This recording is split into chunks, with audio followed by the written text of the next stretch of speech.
নমস্কার, দেখছেন কলকাতা টিভি। আপনাদের সঙ্গে রয়েছি আমি ঋষিকেশ। শুরু করছি ঘোষালনামা নিয়ে আমার সঙ্গে রয়েছেন কলকাতা টিভির মুখ্য রাজনৈতিক বিশ্লেষক জয়ন্ত ঘোষাল। জয়ন্তদা, স্বাগত আপনাকে। প্রধানমন্ত্রী নরেন্দ্র মোদী তিনি আবার একটা রেকর্ড করলেন, দ্বিতীয় দীর্ঘস্থায়ী প্রধানমন্ত্রী হলেন তিনি।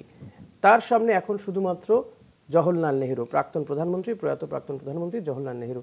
ইন্দিরা গান্ধীর একটা রেকর্ড ছিল 4077 দিন, আর এই 25শে জুলাই নরেন্দ্র মোদী 4078 দিন প্রধানমন্ত্রিত্বের রেকর্ড গড়ে ফেললেন। তার সামনে আরও অনেকটা সময় রয়েছে, ফলত জওহরলাল নেহেরুর রেকর্ডও কি ভেঙে দিতে পারবেন? আর এই রেকর্ড নিঃসন্দেহে নরেন্দ্র মোদীর জন্য নতুন একটা পালক বলা যেতে পারে তার মস্তকে। জয়ন্তদা, নেহেরুর ক্ষেত্রে একটা কথা আমাদের মনে রাখা উচিত, বিশেষ করে যারা নবীনতম প্রজন্মের, সেটা হচ্ছে যে নেহেরু কিন্তু তার যে কার্যকালের যে মেয়াদ, সেই মেয়াদ শেষ হওয়ার আগেই তার একটা আকস্মিক মৃত্যু হয়। 62 সালে চীন আক্রমণ করে ভারতকে, এবং সেই সময়কার অনেক কন্টেম্পোরারি যারা সমকালীন, যারা নেহেরুর সতীর্থ, তারা বলেছেন যে এত মানসিকভাবে উনি রোমান্টিক মানুষ ছিলেন, এত আহত হয়েছিলেন, এত অনুভূতিপ্রবণ মানুষ ছিলেন যে উনি 62 সালের ওইটার পর 64 সালে তিনি মারা যান। তার ফলে নেহেরুর যে রেকর্ড, সেই রেকর্ডটাও কিন্তু যেটা হয়েছে সেটা সময়ের একটা সংখ্যা, কিন্তু নেহেরুর ওই সময় তো মৃত্যুর কথা নয়। কংগ্রেস তো থেকেছে, নেহেরু না থাকলেও কংগ্রেসের রেজিমটা কিন্তু 1967-এ এসে কংগ্রেসের সেট ব্যাক হচ্ছে। সেভাবে দেখতে গেলে ক্ষমতায় থাকছে, কিন্তু 10টা রাজ্যে কংগ্রেস পরাস্ত হয়। নরেন্দ্র মোদীর বিজেপি, এখানে নরেন্দ্র মোদী একক ব্যক্তিত্ব হিসেবে সেটাও একটা সংখ্যা। ইন্দিরা গান্ধীকে তিনি এগিয়ে নিয়ে গেলেন অনেকটা সেই যেরকম দৌড়ে হয়, হ্যাঁ। কিন্তু ইন্দিরা গান্ধীর সঙ্গে একটা জায়গায় নরেন্দ্র মোদীর অনেকে তুলনাও করেন, অর্থাৎ দুজনের মধ্যে কিন্তু অনেক মিলও আছে। ইন্দিরা গান্ধীর রাজনৈতিক যে প্রজ্ঞা, তার যে ক্ষিপ্রতা একটা, সেটাও নরেন্দ্র মোদীর মধ্যে আছে। আবার গণতন্ত্রের যে ব্যাপারে এমার্জেন্সি হয়তো নরেন্দ্র মোদী করেননি, কিন্তু রাজনৈতিক অসহিষ্ণুতার অনেকগুলো দিক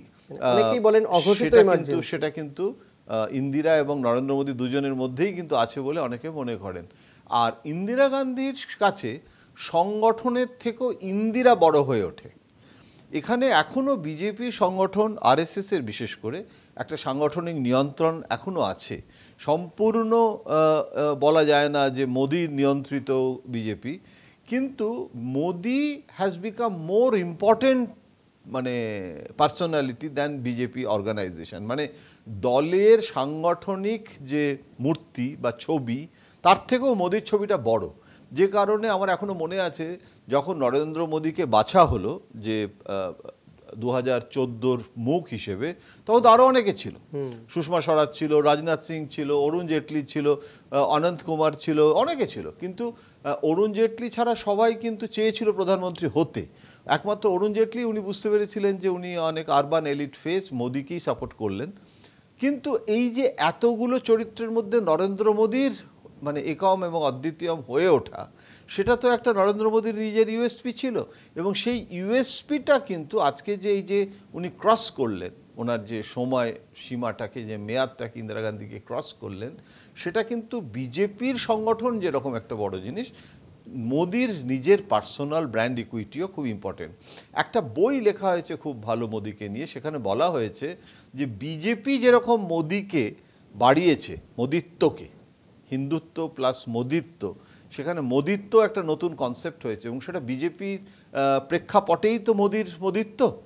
কিন্তু যেটা বইয়ে লেখা হয়েছে যে মোদির তার নিজের যে ভাবমূর্তি, সেটা বিজেপি দলের সাংগঠনিক শক্তি বৃদ্ধিতেও কিন্তু কাজ করেছে। It's other way round also. সুতরাং মোদির এটা কোনো সন্দেহ নেই, এই যে অতিক্রম করা, এটাও একটা ইতিহাসের একটা মাইল ফলক। একদম। অনেক ধন্যবাদ জয়ন্তদা। নিঃসন্দেহে বলা যেতে পারে, এখন দেখা যাক যে নরেন্দ্র মোদী তিনি আরও, যদিও তাকে ইতিমধ্যেই মোহন ভাগবত একটা কোথাও গিয়ে, হয়তো তাকে সরাসরি বলেননি, কিন্তু কোথাও গিয়ে তাকে একটা বলে দিয়েছেন যে থামতে কোথায় হবে। তো নরেন্দ্র মোদী তিনি থামেন, নাকি আরও এগিয়ে নিয়ে যান তার পার্টিকে, তার এই যে প্রধানমন্ত্রিত্ব, সেদিকে আমাদের নজর থাকবে। আপনাদের নজর থাকুক কলকাতা টিভিতে রাত দিন 7 দিন। সঙ্গে রাখুন কলকাতা টিভি ডিজিটাল।